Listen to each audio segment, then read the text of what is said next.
Here we are, man, again. Back in the saddle. That's right. How you doing, brother? Good. How you doing, Good, buddy? man. It's good to see you, man. It's always a blessing getting you to come over here. Oh, it's a blessing to be here. I know a lot of the guys have been telling me, hey, man, that guy's built for this. And they've been telling me he's like the AA guru. He knows it all. I'm like, yeah. He's gonna tell you he don't know much, but you better grab a hold of that motherfucker and hold on tight.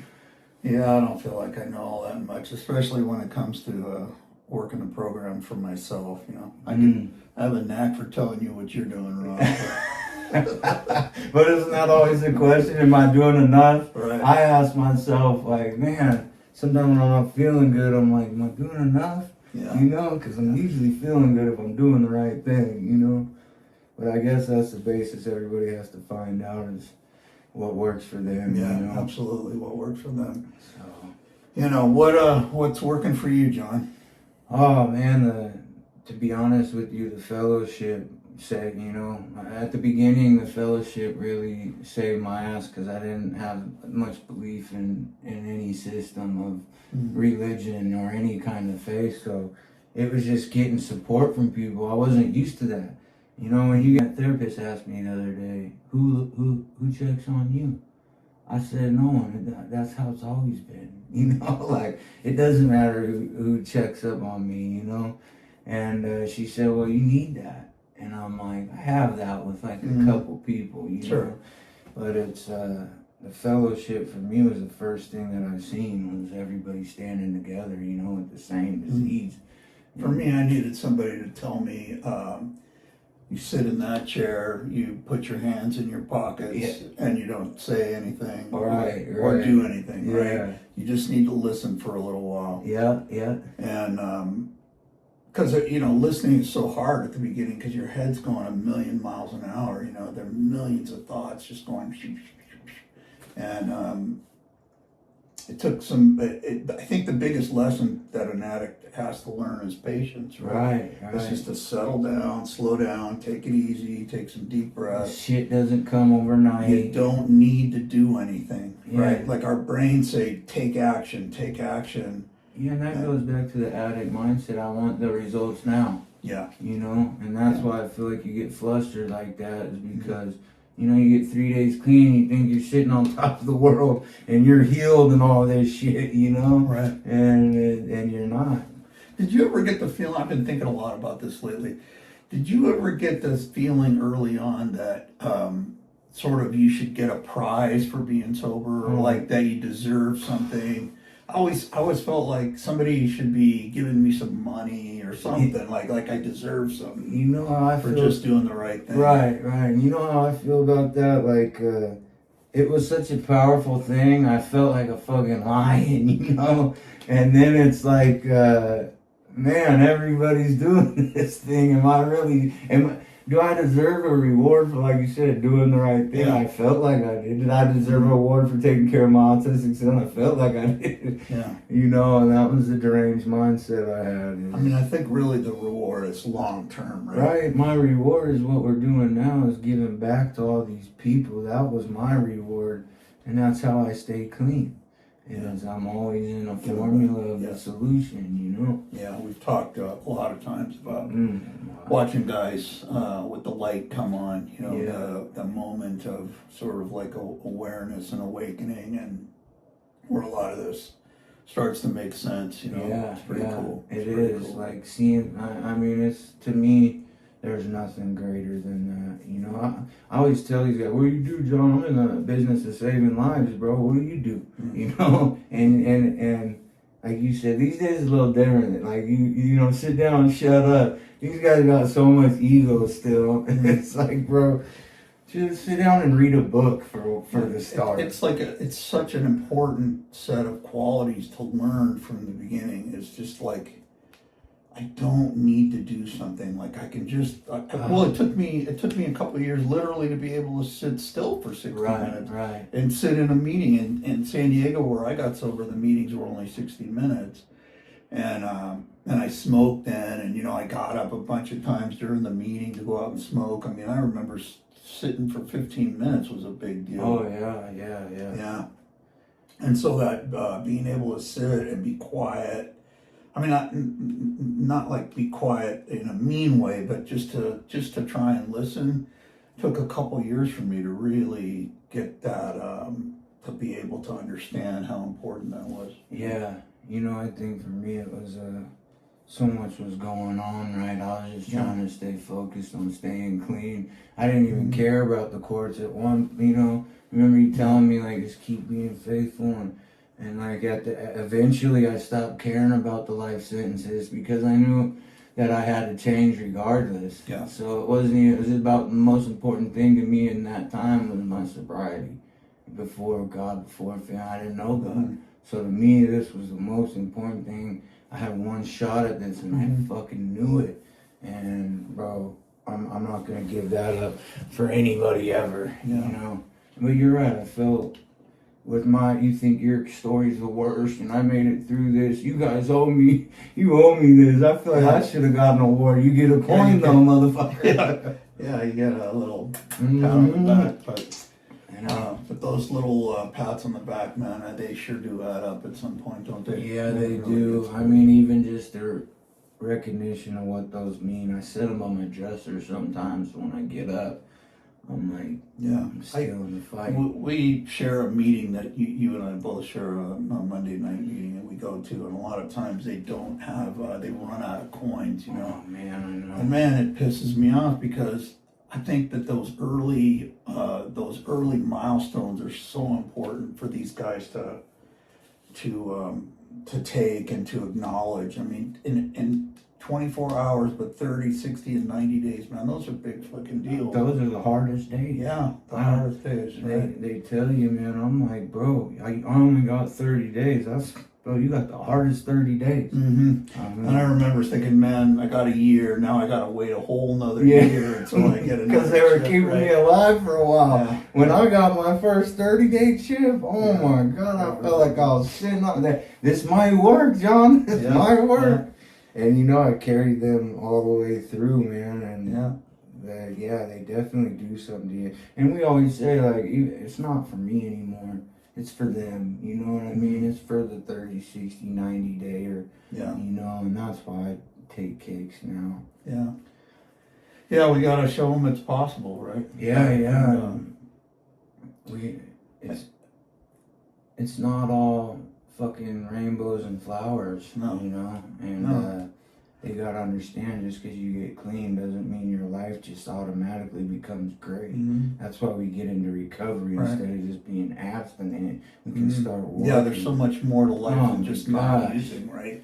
Like there's days where sobriety is hard, I mean, we're all of us have lost family members or relationships or jobs. I mean, all that stuff can really take it out of a person. And I think, I mean, I'm going through some of it right now, and there's part of me that says, thank God you were paying attention all those years ago, because these kind of little experiences would be the thing that give you every reason in the world to go get loaded.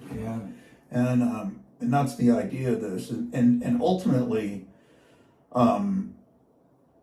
if your recovery's in a good place, it shows you how to actually rise to not only meet the situation that you're in, but to overcome it. Right. Ultimately, we want to overcome it. And like you said, if your recovery is strong, you have the foundation of the people now. Because if you're still in that strong recovery game, you're based around people that are around you that are the same, that want to uplift you and see you succeed and watch you do life goals and things like that, Like I like seeing my guys get a fucking job. I'm like, bro, 99% of these guys don't even get a job when they get out. So it's like, it's beautiful to see them just living in whatever normal is. I don't believe in that shit, but to them, it's 300 times better than it was, Sure, yeah, for sure. My dad passed away this year, and I learned so much from that experience, and I was prepared for it, and and thank God to having a program, because I was able to get through it, and to get through it actually better than I ever imagined I'd be able to get through it. Right. You know? And so all these little hiccups that happen, I mean, we know going into this thing that life is hard. It's hard for everybody. For some reason, I think addicts and alcoholics think, well, it shouldn't be hard for us. Yeah, right? yeah. Like, I shouldn't have to feel any pain, or Right. I shouldn't be. Do they know who they're talking to? Yeah, That yeah. kind of thing. Yeah. And so, part of having good recovery, or part of recovery, is learning how to deal with that stuff as it comes. I agree, and I think we've talked about it. Like, one of your biggest fears is, like, if your parents are still around, man, it's like our nightmare to see them go. It's probably one of the biggest things I'm afraid of. Sure. Because I run a solid program, but at that time when they pass away, at that minute, at that second, who knows where I'll be? Because I'm still in the one day at a time shit. Well, that's where you got to stay. Yeah. You That's get out what of we all that, and you're in trouble. Yeah.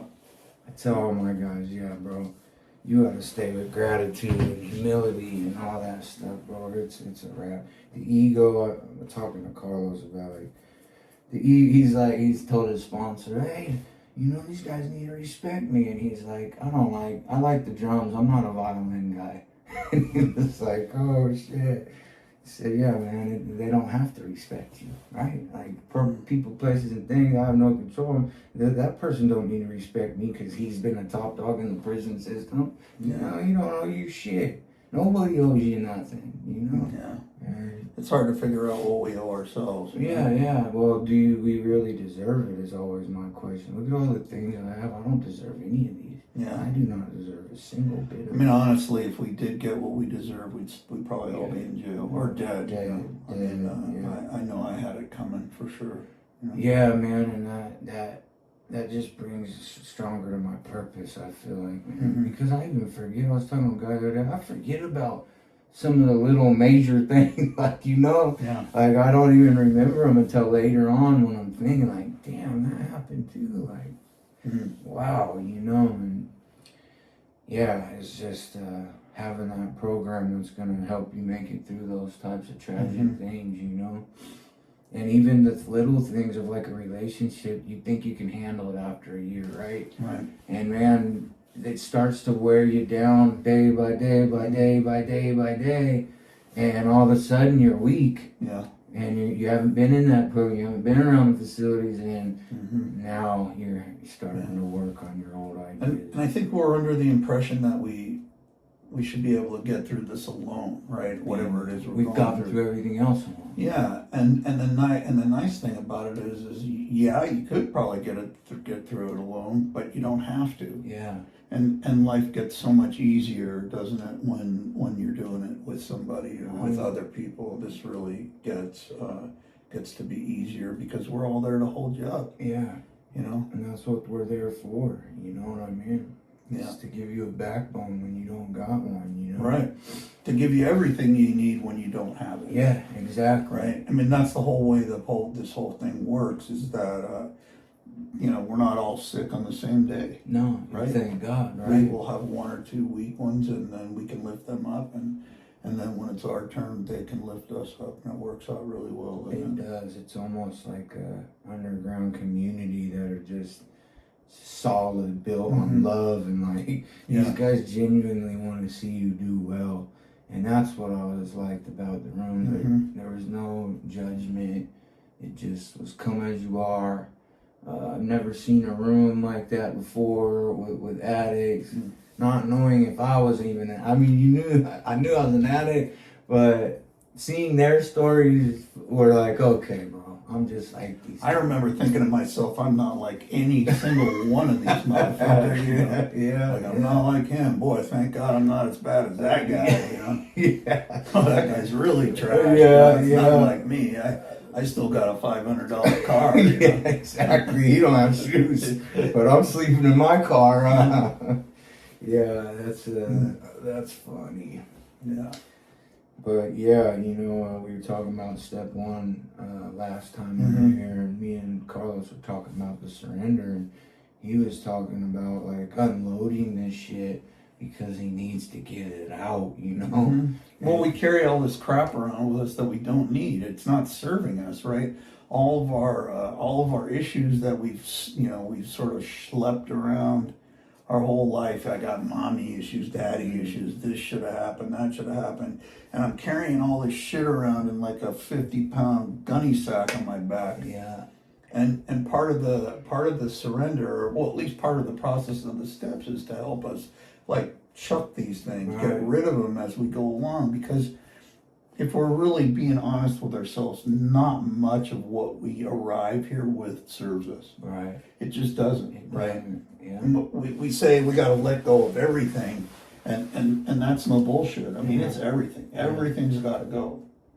You know, well, how the hell do I do that? Right. That sounds like a pretty tall order, right? And so that sort of like leads us to the second step of coming to believe in something bigger than us. Yeah, and the key word is coming to believe, right? Like I didn't walk in here and just be like, oh God, the Holy Spirit, I found him. I didn't have a very good belief system when I arrived here. Exactly. In fact, all my beliefs were bad. Uh-huh. And so this process of coming to believe in something, I kind of needed to be shown. Like, what are the things that I need? Like, what are the things that I can put value on today and let go of the old shit, like the selfish and self-centeredness that we come with. I mean, I'm an addict and all I do is think about myself, right? Yeah. In spite of all the bullshit I'm telling myself. I mean, I'm telling myself I'm a good parent, I'm a good father, I'm a good worker, you know, but really, if you're showing up fucked up all the time, you're not good of any of that, right? No. And probably you're not even very good getting loaded because that stops working. Yeah, right? exactly. You can't even do that right. Yeah. And so that's crazy. Yeah, and so that step 2 is this process of coming to believe in a power that's greater than ourselves. And what is that? It's the group at the beginning. It's the fellowship. Well, they're doing something that's working. Right? I can for sure identify with that. It's visible in the proof that they're all sober. All these guys or whatever are sober today. And I want to be part of that. Right? I want what they have. And then I got to do what they do. Right. You know, and sometimes that just, again, it's just like, sort of like, I'm going to tag along with these guys because I want to be sober too. Right, and I think that was a powerful part for me is like, damn, look at how these guys are living, and some of them been through the same shit I've been through. Sure. And shit is straightened out for them. Like, maybe that shit is for me. Because like you said, when I go in there, I'm a drug dealer, arms dealer. You know, nobody's like me in here. I still got this. And then all of a sudden I start listening and I'm like, holy shit. This might, because there was no doubt in my mind this would never work for me. And all of a sudden I wanted to it was such a brave thing that I seen was like, I know how to be in the darkest places, and if you guys came out of that you're talking, that blows my fucking mind, because that is the most powerful thing I've seen. Yeah. And that really shocked me into, hey, maybe I can do this, you know? Maybe this program is for everybody. Yeah. You know? Including the likes of me. Exactly. And so that coming to believe in something and what it is, what is a power greater than myself is just 2 other people, right? Right. And then talks about having our sanity restored, because my thinking is corrupted, it's broken, it's flawed at every level, right? I mean, we talk about dope fiend thinking, and that dope fiend thing. You and I, we just went to lunch and we were talking about a guy that we know, and he was saying that it was this treatment center's fault that he was selling drugs inside the treatment center because the treatment center didn't catch him, or they didn't discover the drugs. It's their job to catch your dope. It was therefore the treatment center's fault, right? Yeah. Like it's typical dope fiend thinking, you know? Crazy. That's a great That was a good one because we just were talking about it, and that's some dope fiend thinking, bro. Like Yeah. you're going into a treatment facility to get better. Yeah, but and you're gonna bringing drugs. Yeah, to you're sell. gonna hoop some shit in your ass to go into a treatment center like it's a prison. Give me a break, bro. Yeah. Those guys to me really just upset me so much because there are people really out here dying for these beds, and these motherfuckers are in here because it's cold or I have a court day. The judge is gonna see right through your bullshit, bro. They do this every day, all day long. So if you think 30 days and you go out and relapse and come back right before your court day, they seen it, bro. They see your weight, they see the way you look, they see the way you talk, the way you think. Bro, they're not dumb, and that is not gonna, that's dope fiend thinking. Mm-hmm. Oh, the judge doesn't know. Let me tell you, buddy. He didn't become a judge for nothing because he's stupid. Yeah, exactly. He's been on the bar for 50 years. Like, he's seen you before, bro. He's seen your type, I promise, you know?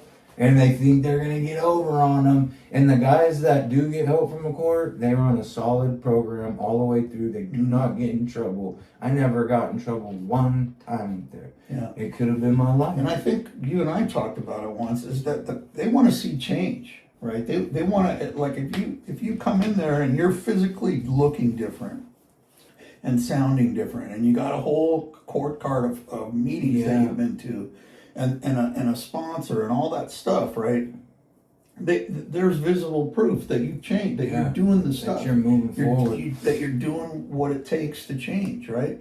I mean, the change isn't necessarily completed by the time you get back into the courthouse or whatever, but they can tell that you're not full of shit. Bingo, that right? You're really trying but to if you get in there and you're sort of like shucking and jiving and telling the judge the same shit he's heard all morning, you're out of there, dude. Yeah. You're gonna go back. You're done. And you don't think, like, that PO knows, these POs know that you didn't go, so when they do go to the judge, you're done. There's no hiding it, like, they didn't know about it. PO's gonna be like, yeah, he relapsed, came back, he's up there, and the judge is gonna be like, I know why he's there. He think he's gonna get off smooth. He thinks he's gonna get one over on me. Right. And now you done pissed her off, and that's when the shit goes sour, you know? Yeah. So, yeah, man, them court guys, I know the real ones that I've met, they're silent in that program because they know if they get caught one more fucking time, it's over for them. It's done. And those are real people doing real time, you know? You get guys like the guy we're talking about, you know, oh, it's 13, it's probably 3. You know what I mean? Like, he's just not cut out like that. Yeah. But, you know, that's the hard balance, right? Like, I'm not here to tell you who deserves treatment. No. You know? But I mean, treatment will work for you if you want it to. Yeah. I mean, if you're being honest, like, and it's not like every treatment center is the same. Do they teach the same things? Yeah, sure. I mean, at some level, yeah. I mean, I think the treatment center is only as good as the people that they have working there. I agree with that wholeheartedly. But if you go into it thinking that it's not going to work for you, then it's not going to work for you. Yeah. Right? Yeah. Like, am I available to changing? Am I serious about wanting to change? I mean, that's what it's all about. Is do I want to change? And if you do, what are you willing to do to make the change? Right?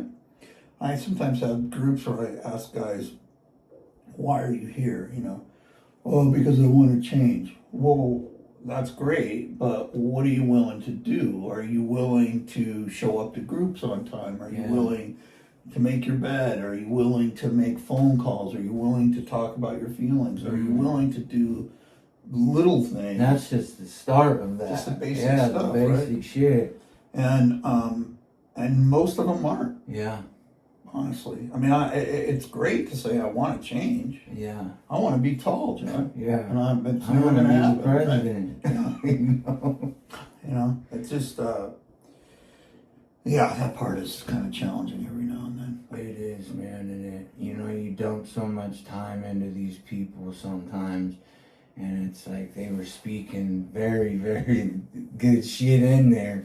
Then they get out, and it's like you said, life is still life, and you know what I mean? It didn't stop because you went into treatment, or you go to prison for 10 years. Let me say, the world's still twirling while you're in there, buddy. Nothing stops for you, you know? So it's gonna be the same shit, especially if you go back. And we had a guy too, went back home. Well, that's a great place to be. You've been smoked out there your whole life. Yeah. Like, let's go right back to the And it den. didn't take more than 30 seconds for Yeah. that friend to get smoked out of it. Yeah, right. And Doing he's the same stupid shit Yeah. over and over again.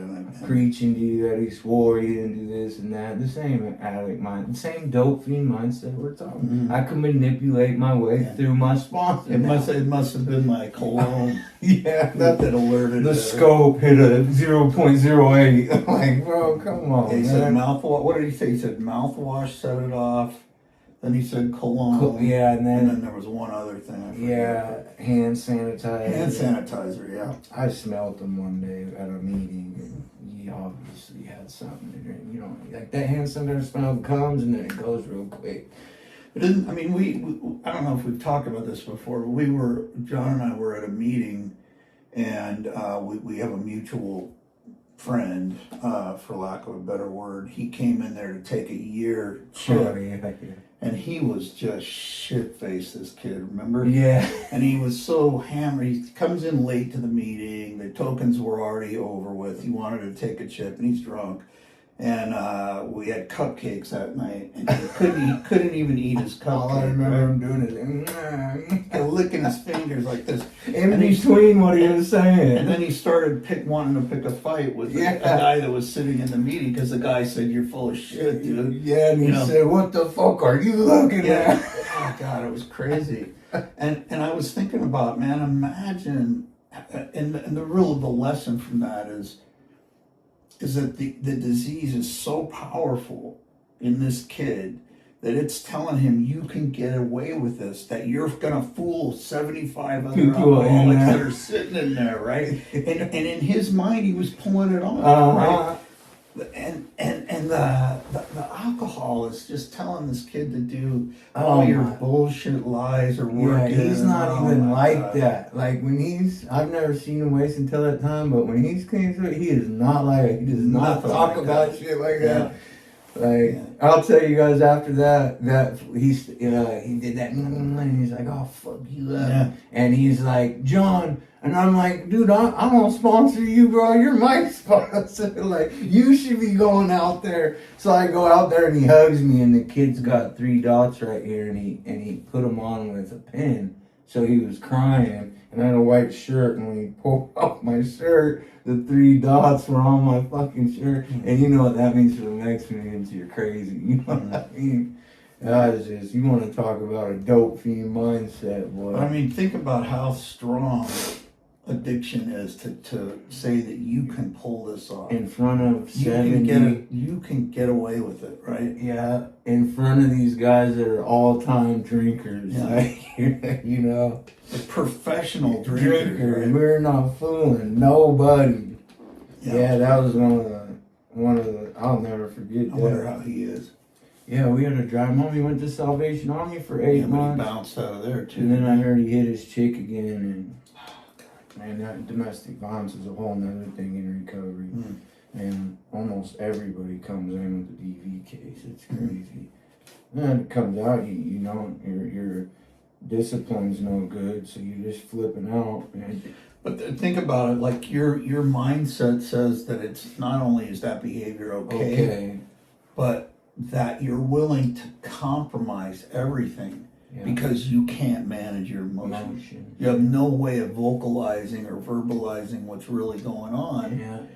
And your brain says, go ahead, it's okay to hit somebody, whether it's a male or a female. Or a kid. Yeah. Yeah, it's not okay. And right, that's what we're trying to get away from is that decision making and, you know. So I got to learn how to talk about Right. what I feel. And Yeah. you can only do that by talking to somebody. And I can only do that by talking to someone that already talked about how he felt. Because I know he's got it off. And I see how light he's walking. And I know how heavy my feet are. And I just want that fucking load to lighten up, you know? It gets awful hard to carry, doesn't it? Oh, dude, it killed me. It damn near killed me. Dude. I was trying to just kill myself right there at the end, and it just wouldn't happen. But man, yeah, it came too much, man. I'd rather die before I got high again. So tired of getting high, I just wanted to kill And you myself. can't even get, we were talking about Yeah, that too. there's You can't no- even get high. It's like, That's why I can't even do that, right? no. And I'm so high, I don't even, I have such a tolerance now. I'm just maintaining being well, bro. And it's a $2,000 a day habit. That is ridiculous. You can't keep up with that. No. And yeah, that shit is heavy. Mm. And you know, I got rid of things I never thought I'd ever be able to get rid of. Yeah. Things that would just haunt me in my life, and things I never wanted to say or speak, and man, they're gone. Mm-hmm. Yeah. And the bottom line is that without help, it's too much. You can't do this by yourself. Period. And why You would really can't. Why would you want to? You know, like you got this alpha male in you, like I could just eat all this, I could just take and soak and absorb all this stuff and muscle my way through it. And I've seen some of the strongest men break down because of that. They just can't take it, man. It comes too much. Yeah. It's a load. And you know, you expect to keep all those secrets with you till you die, and that's the very stuff that keeps you sick. Yeah, exactly. You know, I had sex with a neighbor's cat when I was smoking crack. I didn't. Yeah, but they're saying, that's like the stuff you don't want to share with anybody. But. Yeah, but if you keep holding that in, like I said, my boy Morgan, he's got things going on with him that he's ready to unleash, but he hasn't yet. So you feel his emotion already. He's starting to tear up on the phone just speaking about it. Yeah. But he's so frustrated that he can't let it go. Yeah. And I'm like, bro, you gotta learn all that stuff. Right. Anyway. That's all in the work. All right, my brother. All right, brother. Good to see you, We'll get this one up. This is a good little